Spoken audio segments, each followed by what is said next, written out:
Redemptoris Mater. É com muita alegria que o recebemos aqui. Seja muito bem-vindo. No quinto domingo do tempo comum do ano B, a Igreja propõe para reflexão o Evangelho de João, capítulo 12, versículos 20 a 33. Uma passagem que Jesus menciona aquilo que ele mesmo chama de a sua hora.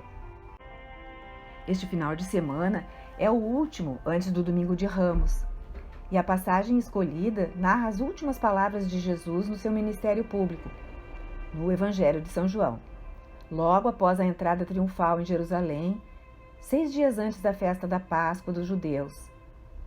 Além disso, é a terceira das passagens bíblicas em que Deus Pai fala do céu, após a do batismo de Jesus e a de sua transfiguração. A passagem é a seguinte: havia alguns gregos entre os que subiram para adorar durante a festa. Estes se aproximaram de Filipe, aquele de Betsaida da Galileia, e rogaram-lhe: Senhor, quiséramos ver Jesus. Filipe foi e falou com André. Então André e Filipe o disseram ao Senhor. Respondeu-lhes Jesus: É chegada a hora para o Filho do Homem ser glorificado. Em verdade vos digo, se o grão de trigo caído na terra não morrer, fica só. Se morrer, produz muito fruto. Quem ama a sua vida, perdê-la-á, mas quem odeia a sua vida neste mundo, conservá-la-á para a vida eterna. Se alguém me quer servir, siga-me, e onde eu estiver, estará ali também o meu servo. Se alguém me serve, meu Pai o honrará. Presentemente, a minha alma está perturbada. Mas que direi? Pai, salva-me desta hora? Mas é exatamente para isso que vim a esta hora. Pai, glorifica o teu nome. Nisto veio uma voz do céu. Já o glorifiquei e tornarei a glorificá-lo. Ora, a multidão que ali estava, ao ouvir isso, dizia ter havido um trovão. Outros replicavam: um anjo falou-lhe. Jesus disse: Essa voz não veio por mim, mas sim por vossa causa. Agora é o juízo deste mundo. Agora será lançado fora o príncipe deste mundo. E quando eu for levantado da terra, atrairei todos a mim. Dizia, porém, isto, significando de que morte havia de morrer. O contexto da passagem, portanto, é o das peregrinações a Jerusalém por ocasião da Páscoa. Para lá acorriam os judeus, que deveriam fazer 3 peregrinações anuais ao templo, e também pessoas de outros povos, gentios, portanto, mas que acreditavam no Deus de Israel. É certamente o caso dos gregos que São João menciona, os quais procuraram André e Filipe, os únicos discípulos de Jesus com nomes gregos, não semíticos, nem hebraicos ou aramaicos. Como sabemos, os discípulos de Jesus são galileus em sua maioria. Vêm da Galileia, que era chamada Galileia dos Gentios, com muita influência grega e pagã, como as pesquisas arqueológicas e outras evidências do primeiro século da era cristã revelam. Essa influência também se refletiu, portanto, nos nomes de 2 dos discípulos. Provavelmente André, irmão de Simão, e Filipe falavam grego o suficiente para esses gregos de fora procurá-los e usá-los como intermediários para chegar a Jesus. É significativo que, no mesmo momento em que Jesus escuta o recado de André e Filipe sobre o fato de que os gregos querem vê-lo, declara: É chegada a hora para o Filho do Homem ser glorificado. Nos 11 capítulos anteriores do Evangelho de São João, Jesus vinha falando repetidamente que sua hora não tinha chegado, como nas bodas de Caná, quando respondeu à sua mãe, que lhe falava da falta do vinho na festa. Ou então, Jesus falava que sua hora estava chegando, em outras passagens. E agora ele afirma que o tempo chegou. Chegou a hora da sua paixão, da última ceia e da salvação do mundo. E por que Jesus diz isso quando sabe que os gregos o procuram? Jesus conhecia o Antigo Testamento, assim como os judeus em geral na sua época.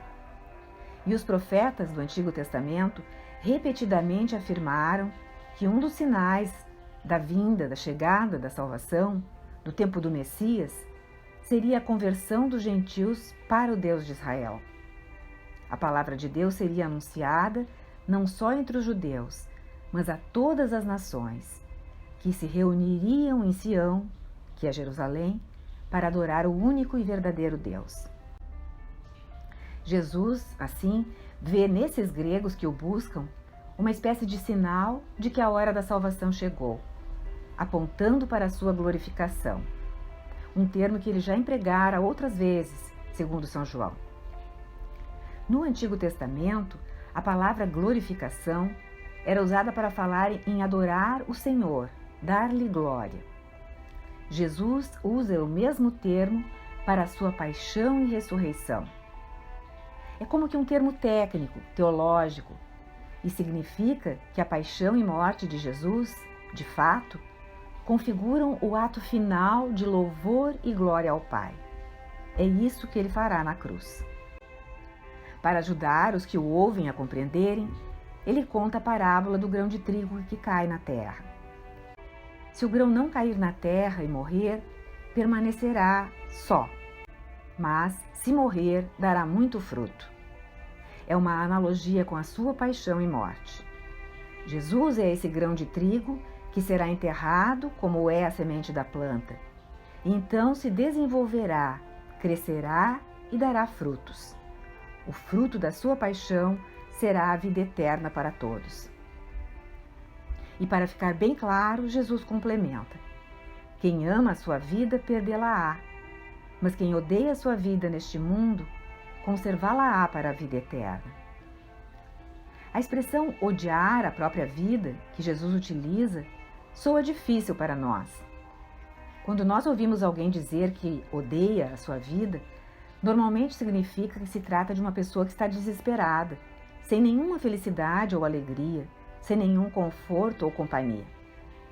No entanto, outras vezes Jesus já usou essa expressão, como no Evangelho de Lucas, quando diz que, a menos que um homem odeie seu pai e sua mãe, não pode ser seu discípulo.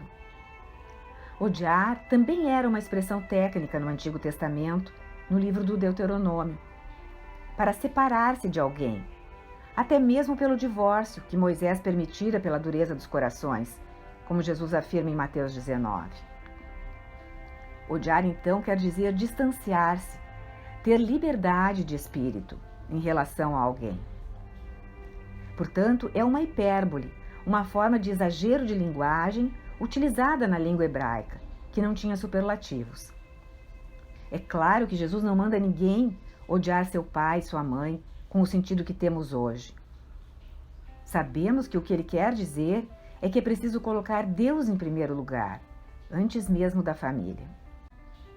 Assim como em Lucas, aqui no Evangelho de João, Jesus está ensinando que aquele que se apega à sua vida neste mundo não chegará à vida eterna com Deus.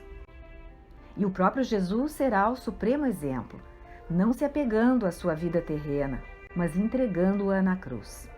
E será ressuscitado precisamente por isso, entrando nos céus quando de sua ascensão. De modo que Jesus está querendo desvendar o mistério da cruz para os seus ouvintes de todos os tempos. Se alguém quer me servir, siga-me, e onde eu estiver, estará ali também o meu servo. E se alguém me serve, meu Pai o honrará. Também os evangelhos sinóticos narram isso. Quem quiser ser meu discípulo, tome a sua cruz e me siga. Então Jesus prossegue na conversa. Que direi? Pai, salva-me dessa hora? Mas é exatamente para isso que vinha essa hora. Pai, glorifica o teu nome. Ele como que está antecipando aquilo que fará no jardim do Getsêmani durante a sua agonia. Não vai evitar a sua hora. Vai aceitar essa hora. E a consequência é logo proclamada do céu. Eu o glorifiquei e o glorificarei de novo. No batismo e na transfiguração, Deus Pai dissera que Jesus era o Filho amado no qual punha todo o seu agrado e mandou ouvi-lo. Agora afirma que o glorificou e glorificará novamente, numa alusão a dois momentos fundamentais na história da salvação: a encarnação e a paixão de Cristo. Dois pilares do credo católico: o nascimento e a morte do Cristo. Os dois momentos mais altos do ano litúrgico: o Natal e a Páscoa.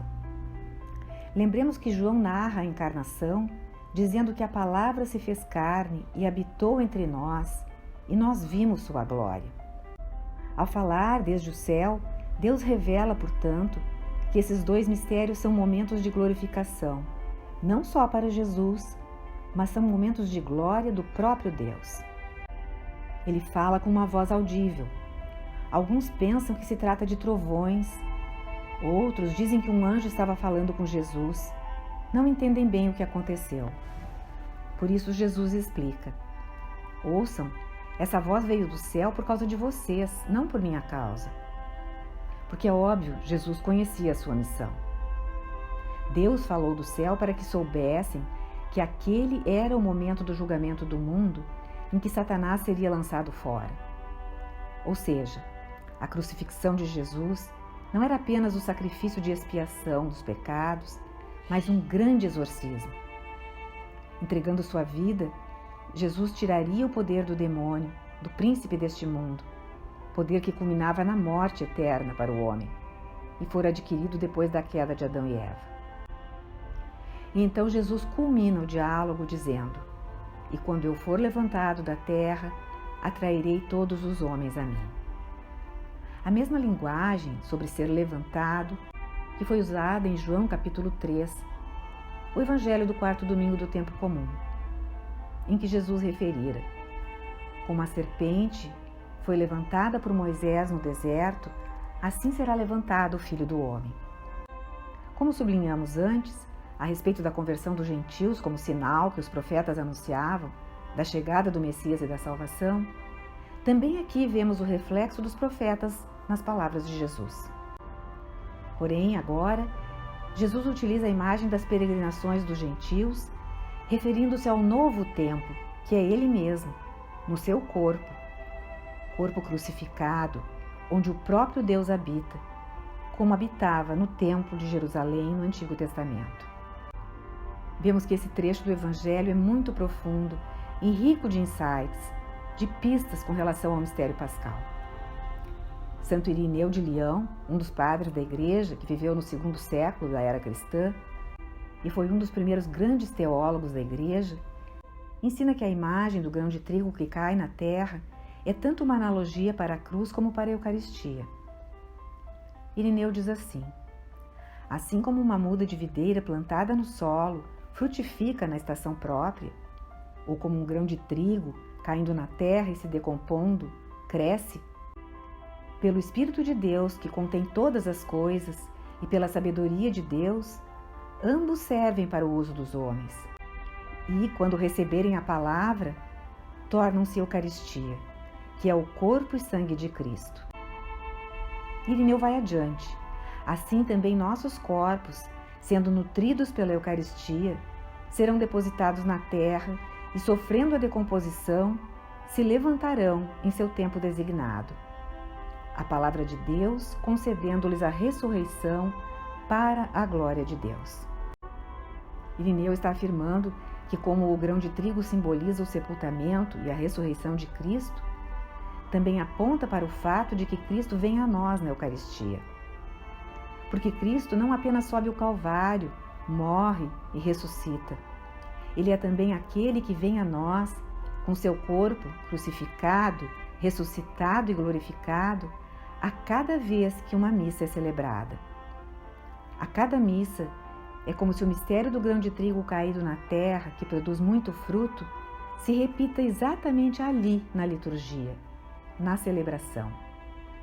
E além disso, aqueles que recebem na Eucaristia o corpo e o sangue de Cristo, um dia morrerão, serão enterrados como grãos de trigo e ressuscitarão como Cristo no último dia, com frutos de vida eterna. Obrigada por terem acompanhado essa postagem. Se gostaram, clique em seu like Inscrevam-se no canal e acionem o sininho para serem notificados de novas publicações.